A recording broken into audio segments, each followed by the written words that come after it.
նշել եք, որ 2024 և 25 թվականների եթե համեմատեն, ապա սպանությունների դեպքը այնպես չէ, որ շատ է տարբերվել, բայց չեմ կարծում, որ 2025 թվականին սպանությունների դեպքը տարբերվել է այնքանով, որ ագրեսիվ սպանություններ են եղել, մասնավորապես օրինակ մի քանի ժամվա ընթացքում քաղաքացին 4 անձի է սպանել, որից 2-ը ընդհանրապես անծանոթ, կամ ինչ-որ միջադեպի պատճառով քաղաքացուն դանակահարել են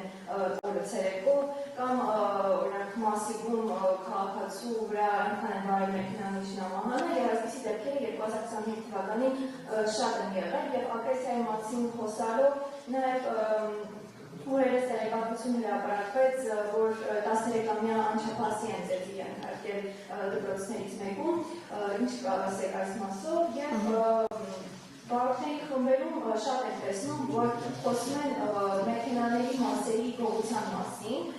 ինչի չի լինում կանխարգելել այս ամենը, որպեսզի չշարունակվի, որովհետեւ պետք է ամեն օր նման դեպքեր են տեղի ունենում։ Շնորհակալություն, թեև հարցերը բազմաշերտ էին, բայց կփորձեմ հնարավորինս հակիրճ անդրադառնալ։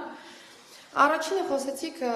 արերևույթ խոշտանգման դեպքերի մասին, թեմային անդրադառնալով նախ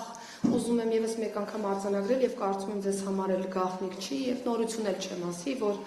արարևույթ խոշտանգման կամ վատ վերաբերմունքի այլ դրսևորումներ ուղղակի չեն տեղավորվում նախարարության ռեֆորմայի նորակարգում եւ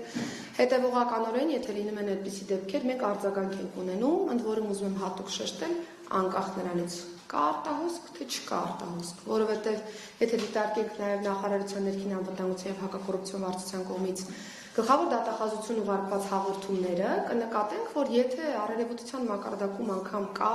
տվյալ, որ գործ ունենք խոշտանգման կամ վատ վերաբերմունքի այլ դրսևորման հետ, ես ուղիղ հաղորդում եմ ուղարկում գլխավոր դատախազին, որպեսզի այս դեպքերը բաց չմնան, բայց պիտի նաև փաստեմ, որ այս դեպքերը բացառիկ են համակարգի տեսանկյունից։ Ընդ որում սա ասում եմ ոչ թե որպես գերատեսչության ղեկավար, ով շահագրգռվածություն ունի ասելու, որ դեպքերը բացառիկ են, այլ ես հենվում եմ փաստական տվյալների վրա։ Անցած տարի էլ մենք ունեցել ենք տարբեր դրվագներ, երբ որ համացանցում տեղեկատվական մեծ աղմուկ կար, որ այ այս մարզում խոշտանգում է տեղի ունեցել կամ մեկ մարզում խոշտանգում է տեղի ունեցել։ Ես որևէ գնահատական չեմ տվել, եղել է խոշտանգում թե ոչ,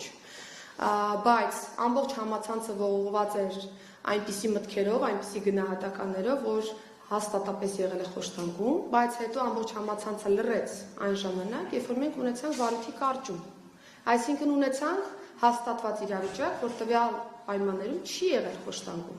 Այսպիսի դեպքերը, այսպիսի վարույթներն են նաև ինձ մոտ համոզմունք ձևավորում, որ մենք իրականում գործ ունենք բացառիկ դեպքերի հետ, եւ այս բացառիկ դեպքերը արձագանք ունեն։ Ես նախաձեռնում եմ ծառայողական քննություն, հաղորդում եմ ներկայացնում գլխավոր դատախազություն։ Նույն վերջին դեպքով, որը դուք մատնանշում եք, եղել է կոնկրետ ռեակցիա։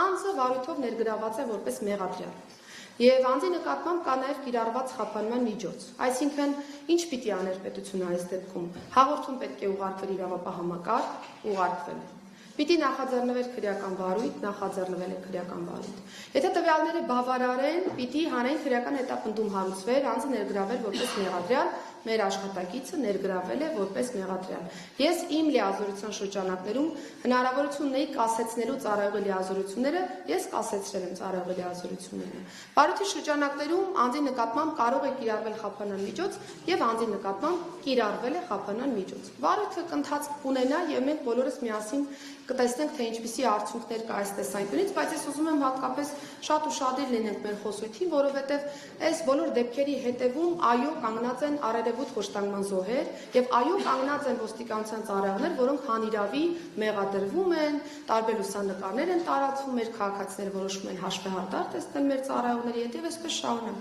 բայց այս երկու իրավիճակները պիտի շատ հստակ տարանջատվի դեպք, որտեղ որ չկա ոստիկանի կողմից խախտում, բայց այո կա բողոք, այդ բողոքը պետք է ընթացքավորվի, հաստական տվյալներով պետք է հիմնավորվի, որ խոշտանգում չկա։ Եվ իրավիճակներ, երբ որ արարևութության մակարդակում կարող են լինել այդպիսի բողոքներ, դրանք ընթացքավորվում են, պետությունը համապատասխան ռեակցիա է տալիս եւ նորից եմ շեշտում, որ խոշտանգման դեպքերը մեր համակարգում այս պայծրությամբ բացառիկ են եւ դա թույլ է տալիս ինձ թույլ եմ տալիս նմանատիպ արձանագրում անելու, հաշվի առնելով թե վարորդային փաստական տվյալները, թե